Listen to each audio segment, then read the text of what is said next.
Well, hello, everyone. Welcome to this edition of Connected by Community, brought to you by Ballantine Capital Advisors. I'll be one of your hosts today, Cameron. With me is Anthony Colancheco, and we're super excited to have Phil and Laura from Klas Solutions. So thanks for joining us. Thank you. So I guess before we get started with kind of your business, tell us about you guys a little bit personally. Go ahead, Laura. I'm his daughter, and I'm from Michigan. I went to high school in Michigan, college in Minnesota, and then I moved to South Carolina to teach for 2 years, and I've been here ever since. Awesome. So, And you taught at Abiding Peace, and they were a guest for our podcast. So, yep. Oh, awesome. Small world. Yep. Small world. What about you? So I'm a Michigander, period. But went to the same high school and went to the same college. So I was a teacher also for 4 years, and then moved. We were in Arizona when we had our first daughter. Arizona, Michigan, tough travel. So we moved back to Michigan and couldn't find a teaching job. So I got into dental, and I've been here ever since. So just went through with a dental supply company, then got into a transition company, and then decided it was just the things that I saw. There was so much need in the business side of dental that I decided to create Klas Solutions. Awesome. Well, tell us a little bit about Klas and what you guys do. What's your forte? Yeah, so like I said, trying to make sure dentists know how to drill teeth, they know how to take care of implants, stuff like that. But the business side, they get no education on when they're in college. And so through the 25 years that I've been doing it, just seeing all the different aspects that they need help with, it was, for me, important, once again, as an educator, to just really educate these guys and help them to be able to get good information and how to search that information. So one of the big things, coaching, we do, and then also transitions in real estate. And then from that, as things moved through with the company, there was a couple other niches that we just realized that they still needed help with. So marketing, and now our accounting division. So it's just basically there to make sure that we can be a resource to them to help them through their career. I always tell all my team players that our goal is to help them from the day they graduate to the day they retire. Yeah, that's awesome. I actually had an aha moment the other day. I was driving down the road because my wife works in marketing. And I was thinking, because obviously we have to do marketing for the business we're in. And I was like, it'd be so nice to be a doctor or a dentist, like people just come to him randomly. And I had this aha moment of like, wow, like they actually do have to market and like get clients and stuff like that. And it was just this aha moment of like, everything you do, whether you're a dentist or a doctor or whatever, you got to have, a business plan to actually get clients. And then, like you said, on the business side, you went to school to learn how to work on teeth, but now you got to run a business. You got to do the marketing and, eventually hopefully sell the practice. So I guess that's where you guys come in. Yeah. So I think the big thing is, you're a dentist, but you also have to be an entrepreneur and you have to be a leader. And I think that's one of the things that studies show right now too, is leadership is something that really is the thing that they're grasping for and they're looking for.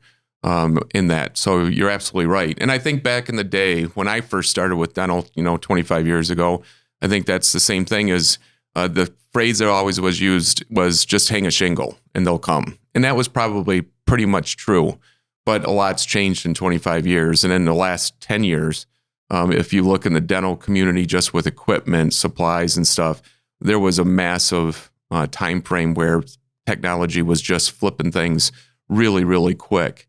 And so now we're there. The amount of marketing, the social media, all the different avenues, people are looking for impressions, the 5-star reviews and stuff. That's a big thing for the younger crowd. 25 years ago, there was no such thing. It was word of mouth, right? And it was the goodwill of the doctor. And so I think that is a big deal, is doctors need to realize now that they have to actually be much more of a business person and not just a dentist. Yeah. So excuse me, are you helping folks right out of college that say, hey, you know what, I'm a dentist, I'm graduating, I want to start my own business. What's next? Yeah, so we actually try to get into the dental, universities as quick as possible, so we can talk to the D3 and D4 students so that they understand what the roadmap is going to be. So we'll do associate placement because when it comes to the financing for banks and stuff like that, they need to be in a practice as an associate to get their speed up, make sure that they're capable of handling their own practice.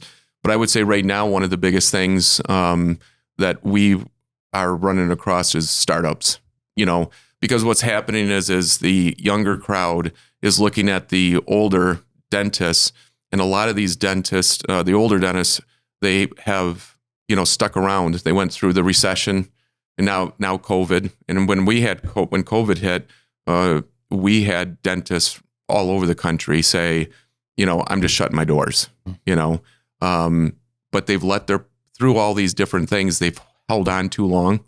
And so when we get doctors that want to retire, typically I would say their average age for us is over 70. So wow. when you have them sticking that long, and you can only imagine, it's just human nature, right? When you hit 70, you're just not going to work as hard as you were working when you're 45, 50, right? So the practice declines, and now it becomes a practice sometimes that's unsellable. So that's a difficult thing.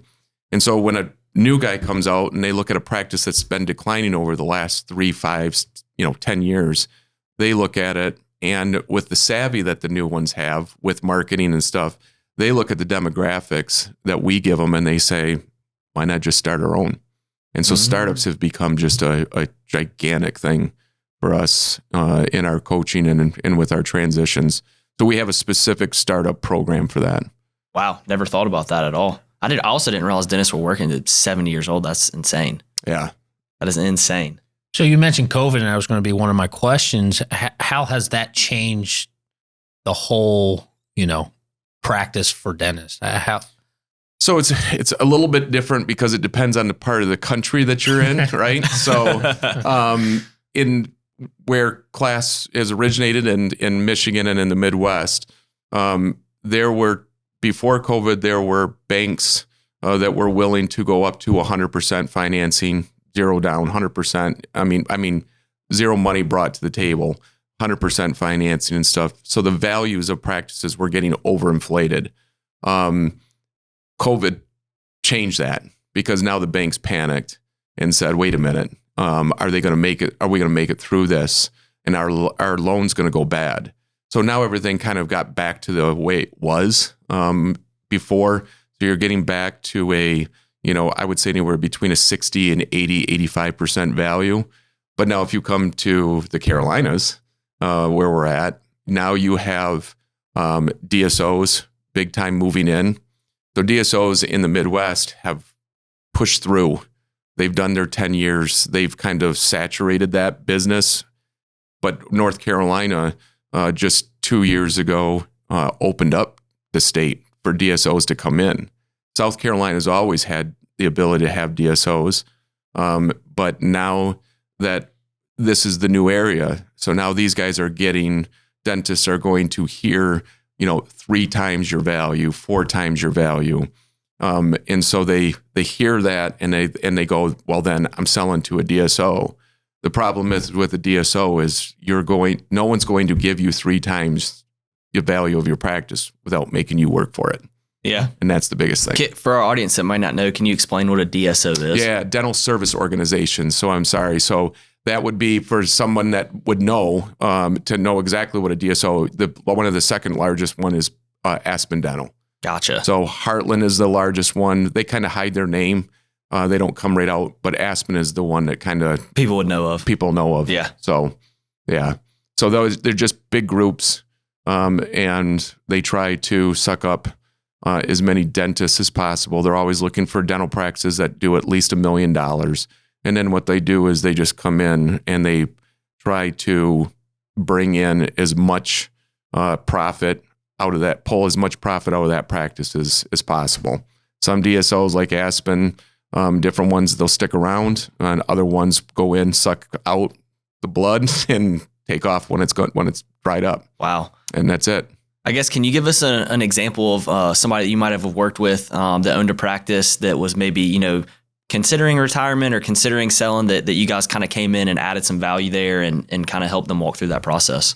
Yeah. So I'll give them probably two instances that I would say our latest one right now is in Wisconsin, where the doctor wanted to sell the practice. And this is something like this is a misconception a lot of times, right? So the doctor's, once again, not paying attention to the business, wants to sell the practice, but wants to stay on for 3 more years. So he wants to bring in somebody that will buy him out, and then he stays on as an associate. Problem is the practice doesn't cash flow enough to have 2 doctors, but the doctor also doesn't have enough patients to be able to handle the schedule for 2 doctors. So what do you have to do? I mean, really what you have to do is step aside and now build that practice to get what you want, or you have to decide on whether or not you're going to, walk away and understand that you're not going to work 3 more years. So that's where, for me, the big thing is, we look at 3 aspects of the dental practice. There's the emotional side, there's the practice itself. In this situation, the practice is not able to sustain it, and then the financial piece. And that's where we rely on you guys. Can they financially handle walking away? If he can't, work, or does he have to work? If you were to tell me he has to work, then we need to create and go through, do an assessment. We check out all of the different KPIs and find out what is it that we can flick the switch on as quick as possible. So in this situation, this guy needs 12 months. We need 12 months. We went in and did our assessment. He's got $800,000 worth of potential. So for us, we need to get him half of that in 12 months to be able to let him sell his practice now and stay on for 3 years. Gotcha. So that's one example. And I would say the other example was probably 7 years ago. We had a gentleman that wanted to sell his practice. And what ended up happening is I asked him, going through our 3, pillars, I guess, if you want to call it, the financial piece. Do you have an investment guy or do you have a financial planner? I'm not a investment guy. I don't really believe in them, honestly, because investment guy gets them to the number and that's it. But they don't teach them all the other avenues. And so to me, I always say there's funnels, there's buckets in which financial planners tell you when to turn this bucket on, when to turn that bucket on, to get you to your holy place, if you want to call it. So he didn't listen to us. We had brought a buyer. We were sitting down to sign contracts, and he came to us and he said, listen, we got a problem. And I'm so, okay, what's the problem? We can fix this. We're closing, Yeah, like we're here. We're here, right? And he goes, yeah, I listened to you and I did talk to a financial planner. And the financial planner says that I can't retire for another 3 years. So he looks at the buyer and says, so do you mind just being an associate for 3 more years?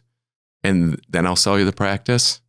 I mean, you can guess. All of our mouths dropped. At the closing table. At closing, yeah. And so once again, for me, transitions, that's a big deal, right? To make sure that everything is set. And so if you don't have that financial piece in place and you're not doing it right, then we didn't need to raise any value of his practice. It was there. The problem is he didn't do anything. He didn't plan on his He didn't plan for his whole life. So that's one of those things where we want to make sure that is set for a smooth transition, because otherwise the horror stories just begin. So I always say we're not brokers. There's dental brokers and then there's dental consultants. We're dental consultants when it comes to a transition, because a broker would just sign the papers. Yeah, you'd be like, all right, good luck. Yeah, good luck and have fun. We found you a buyer. So, and that's not us. We want to make sure that we take them through A to Z through the whole transition and make sure that they're getting introduced to the right people like yourselves. So yeah, as financial planners, we see this a lot in a lot of small business owners. Their life is their business, right? And they're just dumping all their funds, and they never sit back and think about, hey, I need to start building wealth outside of my business in case this actually doesn't work out. So as planners and us is helping folks realize that and helping guide them through those processes.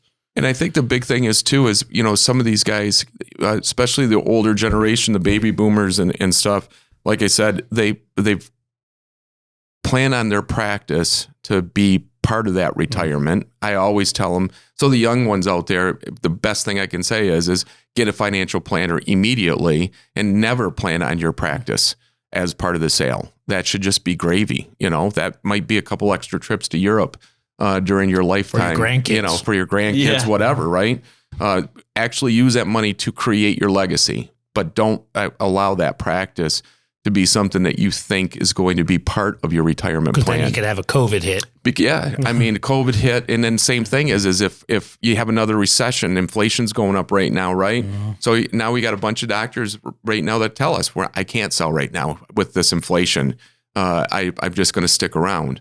But then you also get the guys that hear the DSOs or something come into the territory and say, we'll give you 3 times. So now they just automatically click off. I don't have to worry about retirement because I'm going to get 3 times value. Yeah. Well, guess what? If you don't retire for 10 more years, they're going to wash out in this area, and DSOs are going to go away, and you're going to go right back to where we always say you're going to be is about 80% value of your practice if it's a well-run practice. It's one of those things your mom always told you growing up. If it sounds too good to be true, it probably is. Yes, it absolutely is. So how many team members do you have?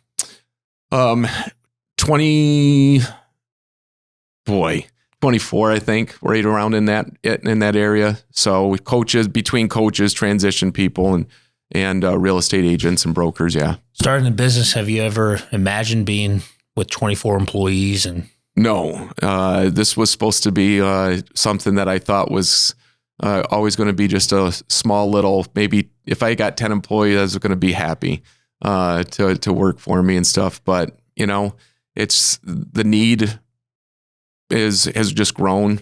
And to me, that's my passion, is just to make sure that these guys are getting good value and they're getting educated properly. So, but a lot of changes, right? So that's the other thing, because with COVID brought on, we were very big into speaking. We're a PACE provider, which means we give continuing education credits. And that's a big deal for me to be able to give them that knowledge.